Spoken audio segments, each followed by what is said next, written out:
Emmanuel Macron जो हैं उन्होंने प्राइम मिनिस्टर मोदी को as a guest of honour जो है वो नेशनल डे की परेड के ऊपर बुलाया है। आप ये इमेजिन करें, एक साउथ एशियन मुल्क का प्राइम मिनिस्टर जो है, जो कि कॉलोनी रहा है ग्रेट ब्रिटेन की, वो जा रहा है as a national day guest के तौर पे। यूरोप से किसी को नहीं लिया, अमेरिका से नहीं बुलाया, ऑस्ट्रेलिया से नहीं बुलाया। इसका मतलब ये है कि बेसिकली ये बिजनेस और जो मिलिट्री रिलेशंस हैं दोनों मुल्कों के, वो एक पीक पे चल रहे हैं दोनों मुल्कों के। मईशत बर्बाद हो चुकी, IMF का हमारे पाकिस्तान से एतमाद उठ चुका है। मईशत की बहाली के लिए ये मुआहदा हमारी ज़रूरत है इस वक्त। सुनने में आ रहा है कि फ्रांस के सदर भी सितंबर में इंडिया में आ रहे हैं। एबिलिटी को लूज किया दुनिया भर में। अगर हम कश्मीर की अब जाकर दुनिया में बात करते हैं तो लोग हमें सीरियसली नहीं लेते, फ्रैंकली स्पीकिंग। और श्रीनगर शहर को स्मार्ट सिटी के अंदर तब्दील करने की कोशिशें हो गई हैं। प्राइम मिनिस्टर मोदी को बुलाना और ये प्रोटोकॉल देना, रिस्पेक्ट देना, दैट टेल्स द स्टोरी कि भाई गेम आगे निकल गई है। अब चीन गए हुए हैं और जो उन्होंने पूरी कौम को फ्रांस का एक परेड डे होता है, नेशनल परेड डे 14 जुलाई को होता है, और उसमें prime minister Modi as a chief guest जा रहे हैं, जो कि एज अ इंडियन हमें खुश होना चाहिए कि फ्रांस जैसा पावरफुल नेशन P5 कंट्री का मेंबर मोदी जी को एज अ चीफ गेस्ट बुला रहा है। और भारत का आप जानते हैं कि एक दुनिया में बहुत इंपॉर्टेंस रखता है। और पहले ये पूरा वीडियो देखते हैं, पाकिस्तान का रिएक्शन देखते हैं, कमर चीमा का, फिर बात करते हैं। प्लीज़ चैनल को सब्सक्राइब करेगा। मैं मिलता हूँ। काफ़ी ग्लोबल लीडर्स को अपने नेशनल जो रिपब्लिक डे है उस पर बुलाते हैं। आई थिंक 26 जनवरी को जो सेलिब्रेट करते हैं। तो अभी फ्रांस के सदर इमैनुअल मैक्रोन जो हैं उन्होंने प्राइम मिनिस्टर मोदी को इस साल बेस्टाइल डे पे बुलाया है, जो कि नॉर्मली फ्रांस का नेशनल डे जो होता है, जो हर साल 14 जुलाई को मनाया जाता है। मुझे एक दफ़ा इत्तेफाक हुआ, I was in Paris on 14 July I think 2019 में, तो मैंने वो देखा जो इनका नेशनल डे है। ये जितना भी शांज़ेलीज़े का एरिया है या जहाँ पे आईफिल टावर है, ये सारे एरिया को वो खाली करा लेते हैं और बड़ा ज़बरदस्त किस्म की मिलिट्री परेड और बहुत कुछ होता है वहाँ पे। एक प्रॉपर ज़ाहिर बात है इसकी हिस्ट्री है, लेकिन मैं इसको ज़ाहिर बात है इंडिया फ्रांस ताल्लुकात के हवाले से देख रहा हूँ। और क्यों प्राइम मिनिस्टर मोदी को बुलाया गया है? एक तो मैं समझता हूँ इस बात को कि भारत के वज़ीर-ए-आज़म ने एक जिसे कहते हैं ना ट्रेंड डालना है, ट्रेंड भी डाला है। मॉडर्न ये जो इरा चल रहा है अभी पिछले 10 सालों में, कि बहुत सारे ग्लोबल लीडर्स को रिपब्लिक डे पे बुलाओ, उनको प्रोटोकॉल दो, रिस्पेक्ट दो। अभी इन्होंने प्रेसिडेंट सीसी को बुलाया हुआ था इजिप्ट के।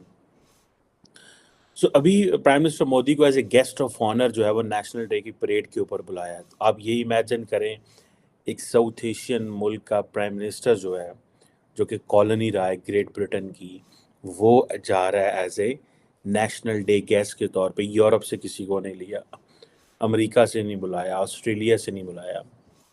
इसका मतलब ये है कि बेसिकली ये बिजनेस और जो मिलिट्री रिलेशंस हैं दोनों मुल्कों के, वो एक पीक पे चल रहे हैं दोनों मुल्कों के। और इसको दो ही एंगल से देखा जा सकता है कि जी बिजनेस बहुत तेज़ी से इन दोनों मुल्कों का जा रहा है आगे माजरत चाहता हूँ।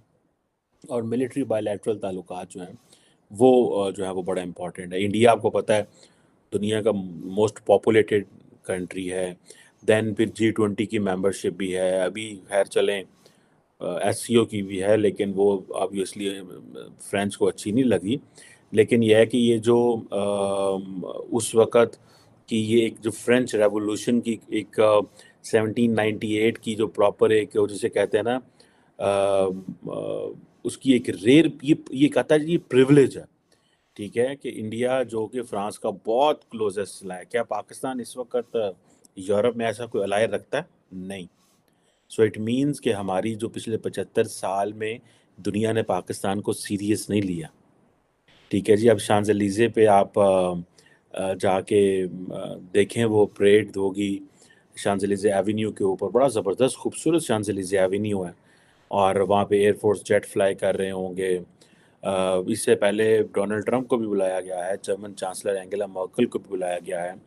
और सुनने में आ रहा है कि फ्रांस के सदर भी सितंबर में इंडिया में आ रहे हैं। लेकिन उन्होंने एक ये समझा कि प्राइम मिनिस्टर मोदी को बुलाना और ये प्रोटोकॉल देना, रिस्पेक्ट देना, दैट टेल्स द स्टोरी कि भाई गेम आगे निकल गई है। फिर दूसरा ये है कि फ्रांस ने इंडिया को भी आउटरीच किया है कि और फ्रांस चाइना के साथ भी अच्छे ताल्लुकात रखना चाहता है। और मैं आपको बात बताऊं, एक वक्त आएगा कि France will be among those countries, not Russia, France will be among those countries जो कि इंडिया को फेवर लेके देंगे चाइना से। और मैं आपको इसे ही बता रहा हूँ, रशिया वो नहीं कर सकेगा चीज़ जो जो फ्रांस कर सकेगा।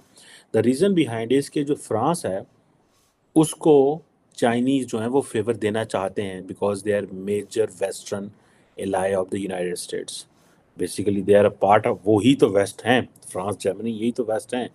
तो फ्रांस कल को एक स्पेस देगा इंडिया को व्हेन इट कम्स टू, अगर इंडिया चाइना के हालात को ख़राब होते हैं। और ये आप देखिएगा कि जिसे कहते हैं ना कि, और फ्रांस इटसेल्फ आपको पता है इंडो पैसिफिक में बड़ा इंटरेस्टेड है, ठीक है जी। और अभी आपको पता है कि जो फ्रांस की जो सेल है इंडिया को, वो तकरीबन 2022 में, ठीक है जी, वो $16 बिलियन है। 2022 में $16 बिलियन पे पहुंच गई है। सो अब आप इसे इमेजिन कर सकते हैं। और टू वे जो जिसे वो कहते हैं ना, से जो गुड्स ट्रेड है वो भी काफ़ी बड़ी तादाद में है। लेकिन सॉरी, जो बायलैटरल ट्रेड मैं कहना चाहता हूँ, नॉट दूसरी ट्रेड, बायलैटरल ट्रेड जो है, टू वे जिसे गुड्स ट्रेड कहते हैं, वो $16 बिलियन पे चली गई है, जिसमें जो फ्रेंच एयरक्राफ्ट हैं वो उसने बेसिकली इसको ज़्यादा अहमियत दी है। First army in chief of any of the friendly countries of China who is visiting China now after the pandemic. आगे भी सुनाता हूं आपको कि किसके साथ ये मिलता जुलता है। बात सिर्फ अंग्रेजी की नहीं है, लेकिन जो ज्यादा इंपॉर्टेंट चीज है वो है बॉडी लैंग्वेज। आंखें झुकी हुई, कंधे गिरे हुए, एक हारे हुए शख्स की ये बॉडी लैंग्वेज थी। इससे मुझे दुख पहुंचा है। दूसरा दुख जो तो दोस्तों ये वीडियो यहाँ पर होता है ख़त्म। आपने देखा किस तरीके से इस वीडियो में बात हो रही थी भारत फ्रांस के रिश्ते के बारे में। आपको पता है कि भारत फ्रांस के रिश्ते बहुत डीप हैं और राफेल भारत ने फ्रांस से परचेज़ किए हैं। उसके अलावा भारत में ही फ्रांस के राफेल बनेंगे भी, इस तरीके की डील हुई थी, जिसको लेकर आपको पता है कांग्रेस ने 2019 का इलेक्शन ही लड़ लिया था पूरा। और आप समझ सकते हो कि वो फिर पूरी तरीके से कांग्रेस के खिलाफ ही गया। और अब आप देख सकते हो कि भारत फ्रांस के साथ कितना आगे जा चुका है। आपको पता होगा कि फ्रांस को लेकर पाकिस्तान में किस हद के प्रोटेस्ट हुए थे। आपको याद होगा खादिम रिजवी नाम के एक मौलाना थे जिन्होंने पूरे पाकिस्तान में आग लगा दी थी। पाकिस्तान में फ्रांस को लेकर आग लगी थी और आपको पता है कि पूरे शहर जल रहे थे। रीज़न आपको पता है ना क्या था? एक कार्टून बना था जिसके विरोध में फ्रांस में उस कार्टूनिस्ट की हत्या हुई और उसके बाद मैक्रोन ने कुछ ऐसे स्टेटमेंट दिए कि ऐसे मतलब इस तरीके की इंटॉलरेंस हम बिल्कुल बर्दाश्त नहीं करेंगे। और फिर उन्होंने फिर बहुत ज़्यादा एग्रेसिव हो गए, जिसको लेकर पाकिस्तान ने अपने आप को जलाना शुरू कर दिया कि इस फ्रांस पे परमाणु बम मारो, फ्रांस पे न्यूक्लियर अटैक करो, इस तरीके की बातें होने लगी थी। तो दोस्तों आपको क्या कहना है इस टॉपिक के बारे में? प्लीज़ कमेंट और अपनी राय दे, चैनल को सब्सक्राइब करें।